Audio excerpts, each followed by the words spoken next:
Is it the stock market bottom? Is it time to buy? That's the question that I've been getting from a lot of people, and I'm going to talk about in this video why I believe that this is not anywhere near the bottom just yet, why I'm basically sitting on a lot of cash right now. Cash is king right now. I've got silver, I've got gold, and why I'm basically just sitting in this one out for now. There's no reason to be the first person to the party, and I'm going to talk about why I believe that the market could potentially go lower and how in 6 months from now the world could be a drastically different place. Going to talk about it here in this video, so stay tuned. All right, so one thing that I want to make very clear in this video is obviously we're always looking at both sides of the trade. We're looking at the idea that this market is the lowest it's going to get, it's time to buy. And then we're looking at the idea that the market is nowhere near the bottom. And we have to look at both sides of the argument as a trader. We have to see both sides, the bearish idea, the bullish idea. And I'm going to present a lot of bearish ideas in this video, not to make you fearful, become doomsday preppers, but we need to be able to see both sides of the argument. And I hope that you guys can understand why I'm doing this and why I feel the need to put this out there, because I have made videos in the past talking about how, oh, this is what I'm going to be doing, this is the dip, or I'm going to be buying these stocks. But I feel like something is very different about this pullback, this crash, whatever you want to call it, is much different than some of the ones we've seen in the past. So obviously the headline right now is coronavirus. Everybody's talking about it, everybody's got their eye on it, and everybody is fearful, or some people aren't fearful at all. Some people think that it's just going to blow over and everything's going to be just fine.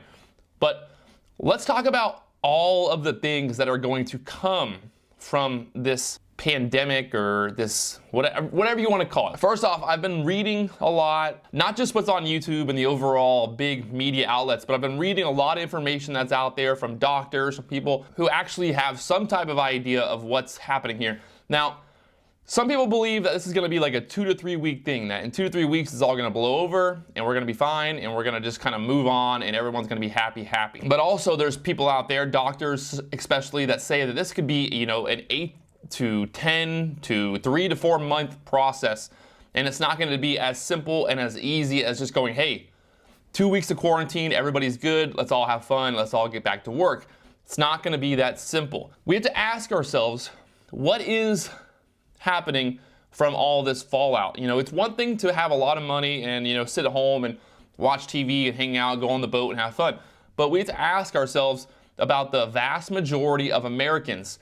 You got to think, the vast majority of Americans don't have enough money to last, a month without working. The vast majority of Americans have no savings. The vast majority of Americans have a lot of credit card debt, and they live paycheck to paycheck. And I can vouch for this idea because, not so long ago, 4 or 5 years ago, this was my very existence. I basically lived from paycheck to paycheck. Not that I was broke, but really because I lived far beyond my means at the time. Now recently I've had a lot more success and I've been able to, put some money aside for the first time ever. I don't basically go month to month trying to figure out what's the next paycheck. I can actually invest and do things like that, and I can have a little bit of a cushion. But that's not the same case for most Americans. And when I say most Americans, I'm not saying like obviously, 50%, but you got to think, even 30 to 40% of Americans that live paycheck to paycheck or don't have a lot of savings, these are the people who are going to be most affected. And the problem here is that there's no real safety net for these people. All of these low income jobs are not going to be around at least for 2 to 3 weeks. Best case scenario. Best case scenario, in 2 to 3 weeks, this all blows over and people get back to work. That's like the best case scenario here. The worst case scenario is 4 to 5 months from now, we're still battling this and people don't really know what to do at that point. Now, obviously, I've already seen a lot of companies coming out saying they're going to defer mortgages, that people are going to defer credit card payments. But if you have no money at all, you have no money, you have no savings, and you run out of your last and final dollar, it doesn't matter if your mortgage is free. It doesn't matter if your credit card debt is deferred.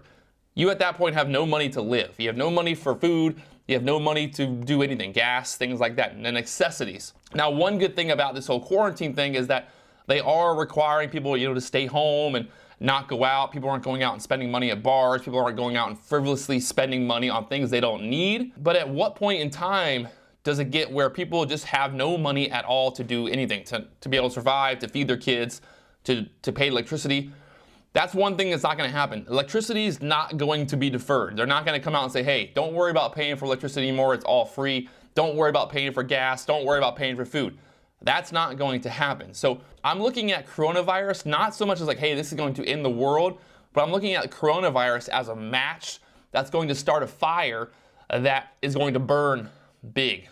It's going to really grow, and it's going to become a major issue. You're going to have unemployment issues. You're going to have overall benefit issues. I've already seen multiple companies laying off people who have been working there for years. My girlfriend works for a staffing agency, and they've already said that multiple clients have come out saying, hey, we are no longer hiring any contractors. Hold off on everything. I've seen multiple companies basically tell me that, hey, we're cutting back on our marketing right now, so don't expect us to really want to do much marketing here in the next couple of months. So that's happening. And this is only the beginning. I know a lot of people are like, hey, we are already like in the middle of it. This is nowhere near the middle of it. We haven't even got to a point where everybody in America has kind of either not gotten coronavirus or they have gotten coronavirus. You also got to think about the people in the Midwest. There's a very large chunk of people in the USA. There's a very large chunk right in the middle of the USA. So obviously we talk a lot about, California, the West Coast kind of as, the prevalent people. Like there's people that live on the West Coast. There's people that live on the East Coast in the major cities, but there's also a vast majority of Americans that are low income, that don't have savings, that don't have a lot of money, who live in the middle of America. They live paycheck to paycheck. So any type of break in those paychecks is going to really make them suffer. And we have to ask what happens from there. So you have a major strain on the overall government for unemployment benefits. I've seen charts talking about how people are signing up for unemployment benefits faster than ever before.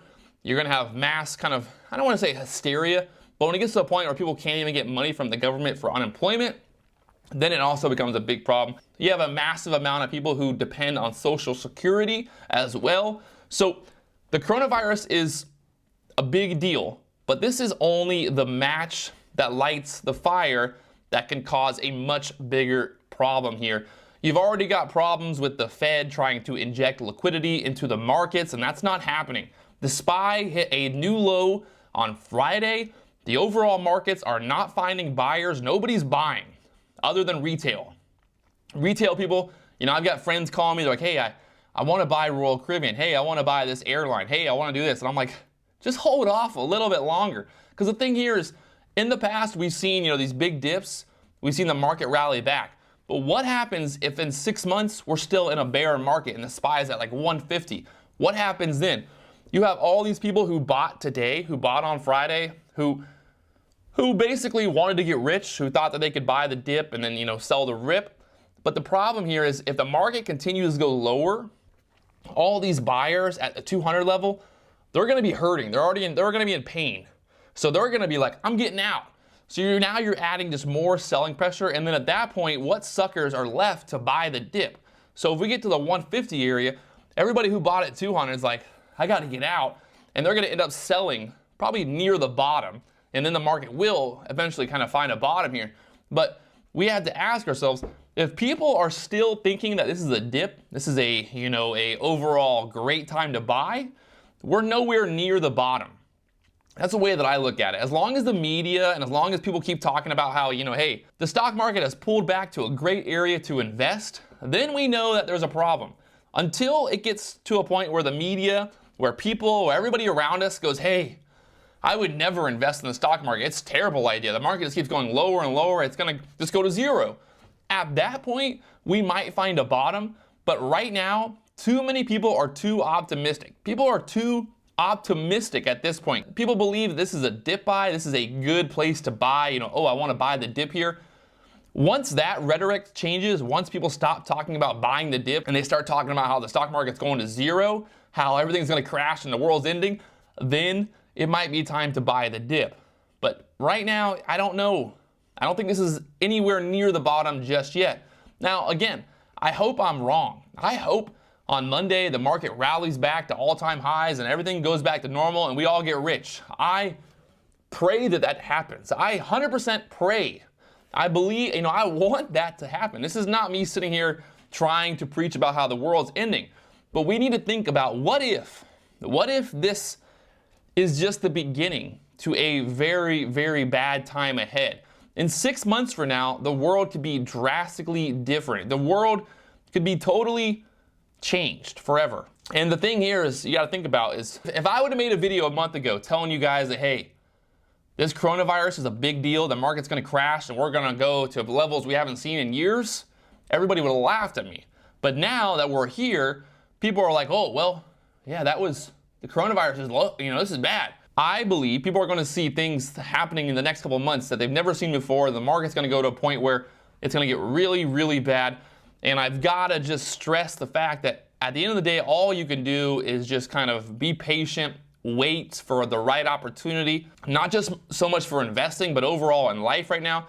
If you've lost your job, you really just need to cut back on everything. Cut back on any type of frivolous spending. And whatever you spend money on that you don't need, just stop spending money on that and just batten down the hatches. Best case scenario, you batten down the hatches, you don't spend money for a while, you're able to invest, the market goes back, that's great. We're all happy, right? But worst come to worst, the market keeps going lower and lower, and we get to a point where it's just bloody for everybody. And I saw a stat just the other day talking about how, only 15% of Americans are actually invested in stocks, and like another 30% are actually invested through 401ks and pension funds and things like that. You've got a vast majority of Americans who have no idea what the stock market, what the price is. Nobody, a vast majority, they just see the headlines, but they have no idea. They don't invest in the market. You've got over 50% of Americans who have no exposure to the market. So really, the market is not like this massive indicator to see how the world's doing. Obviously, it's an indicator, we see what's going on, but we've got to look at that 50% of people who never invested in the stock market, who don't have the money to invest. I don't think that people don't want to invest. It's literally they don't have the money to invest. They're living paycheck to paycheck. And now you just cut off paychecks for a lot of Americans. Millions of people have lost their jobs. They've lost hours, part-time jobs, whatever they were doing. They lost a lot of that income. You've got Uber. Uber was basically employing a massive amount of people, and Uber is down over 50%. You've got the airlines down massively. That's a massive workforce. Cruise ships obviously is a massive industry. That's down big. You have this whole entire travel industry that supports a massive amount of people, low-income people. You got to think bars, restaurants, all these places in Miami that are closed now that normally, during spring break or people are making tips. You've got places, as crazy as it sounds, you've got strip clubs that are no longer going to be open. You've got single moms who have kids at home, who are supporting their families, who are basically paying their rent, doing everything from making money at a strip club. Well, strip clubs are now closed. So it's not that I'm like focusing on strippers or strip clubs in general, but you got to ask yourself, it's not going to be like the upper middle class who is going to really feel the pain here. It's going to be the lower end. It's going to be the middle class down to the lower end that are really going to feel the pain. I've got enough money to last me a few months. I couldn't be able to survive 6-7 months with no paycheck. There's just no way that I could do that. So we've really got to wonder, again, what does the world look like in 6 months? What's the play here? A friend of mine called me yesterday and told me how he lost a pretty big client of his that was paying, a pretty good amount of money. I told him, at the end of the day, you've just got to really believe that, that you can add value somewhere, that you can find an opportunity. People will make a lot of money through this crisis. People will get rich through this, but there's going to be a lot of people who are going to lose their jobs. A lot of people are going to lose basically everything because they have no money to be able to afford any type of, quarantine or any type of not being able to work. My dad owns a construction company, and he told me yesterday that he's going to close down his business for the next 2 or 3 weeks. And you got to think about the construction workers. Those guys, again, live paycheck to paycheck. What are they going to do with 3 weeks of no money? What are they going to do? They've got mortgages, they've got car payments, they've got families, they've got just overall expenses that need to be paid, and they have zero money coming in. This is going to create a massive burden on the overall credit market, on the overall infrastructure, on the overall government assistance programs. You're going to have a massive amount of people going out for unemployment benefits. You're going to have a massive amount of people going out for food stamps. You're going to have a massive amount of people going out asking for anything, some type of, I don't even know what you say, some type of assistance here. And the system is not built for that.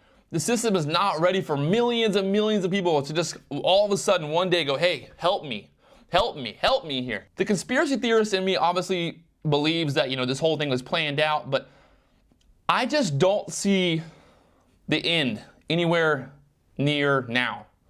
I don't see this ending tomorrow. I don't see us all just waking up and being like, wow, what happened? I don't even remember. It's not going to be like that. Or maybe it is. Maybe this is all going to just blow over the weekend. We're going to find a cure for it and everyone's going to be happy. But the optimist in me is starting to feel like this is a lot different of a scenario. It's obviously going to hurt the lower class, but it's also going to hurt the upper class as well, because business owners, people that own bars, people that own restaurants, people that normally, make money in basically all types of environments, they're going to be screwed because now they have zero revenue coming in. They also have mortgages. They also have bills. People that own restaurants normally are pretty leveraged because they have, a business. They've got money out. They've trying to get their business off the ground. So think about how many people over the last year opened new businesses, opened new restaurants, opened all these new things because the market was just insane. Nobody thought it was going to ever end. Nobody thought that there was going to come a point where it was all going to come crashing down. So these are all very important things that we need to look at. A lot of people just aren't looking at what is going to come from all this. 3 to 4 weeks of not working for people who live pay to pay. 3 to 4 weeks for people who don't work. 3 to 4 weeks of no income is going to be devastating. Devastating for a majority of people in the USA. And this is happening across the world, obviously. But, I'm focused on the US because that's where I live and that's where I have the most exposure. But obviously this is happening across the world right now. This could get bad, my friends. So just batten down the hatches. If you can save yourself from spending any type of money that you don't need to, go ahead and do that. As I'm sitting here getting ready to buy $600 worth of gas, it's probably not the best advice here, but I have a little bit of cushion here. I can get through, I can afford some gas and things like that, but I'm definitely cutting back on things that I don't need. I'm not going out to eat. I'm not going out and buying new fishing gear anytime soon. And that's another thing. I look at it like, hey, normally I buy a lot of stuff. I spend a lot of money in the economy, but I'm cutting back on all of that. So if I'm cutting back on all of that, and I'm somebody who's a pretty frivolous spender, I normally buy a lot of things. If I'm somebody cutting back on that, imagine how many other people are cutting back. So imagine once we get to the point where we're like the quarter two or mid-year, we look at the revenue of some of these companies, they're going to be hurting massively, and we're going to have some big drops in the overall market to come. So again, I'm looking at the bearish idea here, and I'm looking at the bullish idea. Like I said, if the world tomorrow wakes up and everything goes back to normal and we're all happy, I'm not going to be upset, and I will be 100% happy that it happens, and I will be totally fine with being wrong. But I've got to look at both sides of the scenario, and you should be looking at both sides of the scenario as well. Things could get much worse from here. So please be prepared for either type of scenario here. Don't go and buy tons of stocks tomorrow. Don't do it. Don't believe that the market has found a bottom just yet. So there it is. We're looking at all types of different scenarios here. We're looking at every different scenario, I guess, is the way to look at it. So there it is. If you guys haven't already, well, you know what to do. Hit that subscribe button for more videos to come right here on the channel.